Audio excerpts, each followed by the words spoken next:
కాంగ్రెస్ కొంప ముంచుతున్న ఒకే ఒక మంత్రి పదవి. కాంగ్రెస్ లో తీవ్రమైన అంతర్గత విభేదాలు. రేవంత్ రెడ్డికి కొత్త కష్టాలు. అజారుద్దీన్ కు మంత్రి పదవిపై సీనియర్ల గుర్రు. మంత్రి పదవి కోసం చాంతాడంత క్యూ. తనను కాదు అని అజారుద్దీన్ కి మంత్రి పదవిపై సీనియర్ల ఆగ్రహం. అజారుద్దీన్ కు మంత్రి పదవిపై ముస్లిం నేతల అసంతృప్తి. అసంతృప్తిలో షబ్బీర్ అలీ, ఫిరోజ్ ఖాన్. మంత్రి పదవి దక్కకపోవడంతో కోమటిరెడ్డి రాజగోపాల్ రెడ్డి కొత్త వ్యూహాలు. రేవంత్ పై ఢిల్లీలో అధిష్టానానికి ఫిర్యాదులు. దళితుల్లో ఓ వర్గాన్ని మచ్చిక చేసుకుంటున్న రాజగోపాల్ రెడ్డి. దళిత నేతల ద్వారా అధిష్టానానికి ఫిర్యాదులు. కేబినెట్ లో కొందరు మంత్రులపై సీనియర్ల ఆగ్రహం. రేవంత్ తన మనుషులకే ప్రాధాన్యం ఇస్తున్నారు అంటున్న సీనియర్లు. ఆంధ్ర నేతలకు కాంట్రాక్టులు ఇవ్వడంపై నేతల అసంతృప్తి. సీఎం రేవంత్ సీటుకు ఎసరు పెడుతున్న అసంతృప్తి నేతలు. సీఎం సీటును టార్గెట్ చేసిన కొందరు మంత్రులు. కాంగ్రెస్ ప్రభుత్వంలో ఒక మంత్రి పదవి నియామకం ఇప్పుడు ముఖ్యమంత్రి రేవంత్ రెడ్డికి కొత్త చిక్కులు తెచ్చిపెట్టింది. అసలు ఎన్నికల్లో గెలవని అజారుద్దీన్ కు మంత్రి పదవి కట్టబెట్టడంపై పార్టీ సీనియర్లు, మంత్రి పదవి ఆశించిన ఇతర నేతలు తీవ్ర అసంతృప్తిలో రగిలిపోతున్నారు. ఈ ఒక్క నిర్ణయంతో కాంగ్రెస్ లో తీవ్ర అంతర్గత విభేదాలు మొదలయ్యాయి. తమను కాదు అని అజారుద్దీన్ కు పదవి ఇవ్వడంపై సీనియర్లు అధిష్టానానికి ఫిర్యాదు చేసేందుకు సిద్ధమవుతున్నారు. రేవంత్ కు వ్యతిరేకంగా ప్రత్యేక వర్గాలను తయారు చేసుకుంటూ ముఖ్యమంత్రి పీఠాన్ని లక్ష్యంగా చేసుకుంటున్నట్లుగా తెలుస్తోంది. దీనికోసం పార్టీలోని సీనియర్లు, పాత కాంగ్రెస్ నేతలు అన్ని వర్గాలను కలుపుకొని వెళుతూ రేవంత్ రెడ్డికి వ్యతిరేకంగా ఢిల్లీలో పావులు కదుపుతున్నారు. కాంగ్రెస్ లో ప్రస్తుతం సంక్షోభానికి ప్రధాన కారణం మహమ్మద్ అజారుద్దీన్ కు మంత్రి పదవి ఇవ్వడం.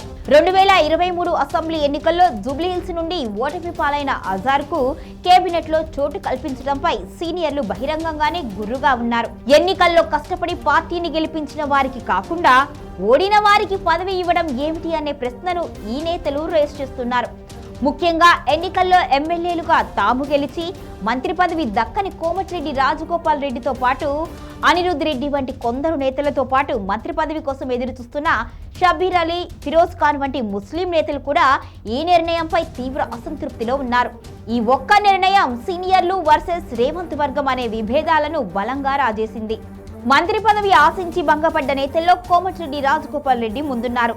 నల్గొండ జిల్లా రాజకీయాలపై తనదైన ముద్ర ఉన్న రాజగోపాల్ రెడ్డి తన అసంతృప్తిని వేరే కోణంలో అధిష్టానం దృష్టికి తీసుకువెళ్లేందుకు కొత్త వ్యూహాలు రచిస్తున్నారు.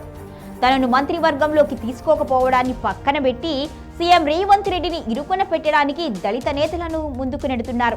రాష్ట్రంలో దళితులకు సరైన ప్రాధాన్యత కల్పించడం లేదు అని, ముఖ్యంగా కేబినెట్ లో దళిత మంత్రులకు సరైన శాఖలు దక్కలేదు అనే అంశాన్ని లేవనెత్తి దళిత వర్గాల ద్వారా అధిష్టానానికి ఫిర్యాదులు చేస్తున్నట్లుగా తెలుస్తోంది. సీనియర్లు, అసంతృప్త నేతలు రేవంత్ రెడ్డిపై చేస్తున్న ఆరోపణల్లో అత్యంత కీలకమైంది కాంట్రాక్టుల కేటాయింపు వ్యవహారం. తమ ముఖ్య అనుచరులకు, ముఖ్యంగా ఆంధ్రప్రదేశ్ రాష్ట్రానికి చెందిన నేతలకు, కాంట్రాక్టర్లకు సీఎం రేవంత్ రెడ్డి ప్రాధాన్యత ఇస్తున్నారు అని సీనియర్లు ఆరోపిస్తున్నారు. తెలంగాణ కాంట్రాక్టర్లను, నాయకులను కాదు అని పక్క రాష్ట్రం వారికి వేల కోట్ల కాంట్రాక్టులు కట్టబెడుతున్నారు అంటూ వారు అధిష్టానం వద్ద ఫిర్యాదు చేయడానికి సిద్ధమవుతున్నారు. ఈ ఆర్థిక పరమైన అంశాలు పార్టీ అంతర్గత విభేదాలను మరింత పెంచి ముఖ్యమంత్రిపై ఉన్న వ్యతిరేకతకు మరింత బలం చేకూర్చాలి అని పార్టీలో సీనియర్ నేతలు వ్యూహం పన్నుతున్నారు. రేవంత్ రెడ్డిపై సీనియర్ల ఆగ్రహానికి మరో ప్రధాన కారణం మంత్రివర్గంలో తమ అనుచరులకు అధిక ప్రాధాన్యత ఇవ్వడం. తన వర్గానికి చెందిన వారికి ముఖ్యమైన పవర్ఫుల్ శాఖలు కేటాయించుకోవడం ద్వారా సీనియర్లుగా ఉన్న మంత్రులను కూడా పక్కన పెడుతున్నారు అనే ఆరోపణలు ఉన్నాయి. ముఖ్యంగా అసెంబ్లీ ఎన్నికల ముందు ఇతర పార్టీల నుంచి కాంగ్రెస్ లోకి వచ్చిన వారికి అధిక ప్రాధాన్యం ఇస్తున్నారు అనే భావన సీనియర్లలో బలంగా ఉంది. దీనిపై కొందరు సీనియర్ మంత్రులు సైతం లోపాయికారి అసంతృప్తి నేతలకు మద్దతు ఇస్తున్నట్లుగా గుసగుసలు వినిపిస్తున్నాయి. అసంతృప్తి నేతలు కేవలం ఆరోపణలకే పరిమితం కావడం లేదు. వారి అంతిమ లక్ష్యం ముఖ్యమంత్రి పీఠమే అనేది నేతల చర్యల ఆధారంగా తెలుస్తోంది.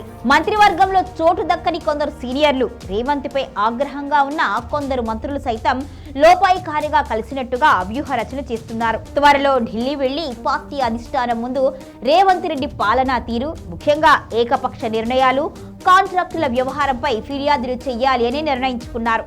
ప్రస్తుత సంక్షోభం స్థానిక సంస్థల ఎన్నికలతో పాటు రానున్న ఎన్నికల్లో పార్టీకి చేటు చేస్తుంది అని అధిష్టానాన్ని ఒప్పించి నాయకత్వ మార్పు చేయాలి అనేది కొందరు నేతల అంతిమ లక్ష్యంగా కనిపిస్తోంది. కాంగ్రెస్ లో జరుగుతున్న ఈ అంతర్గత విభేదాలు అధిష్టానానికి పెద్ద తలనొప్పిగా మారాయి. రేవంత్ రెడ్డికి నాయకత్వ బాధ్యతలు అప్పగించిన సోనియా గాంధీ, రాహుల్ గాంధీ ఈ పరిణామాలను నిశితంగా పరిశీలిస్తున్నారు.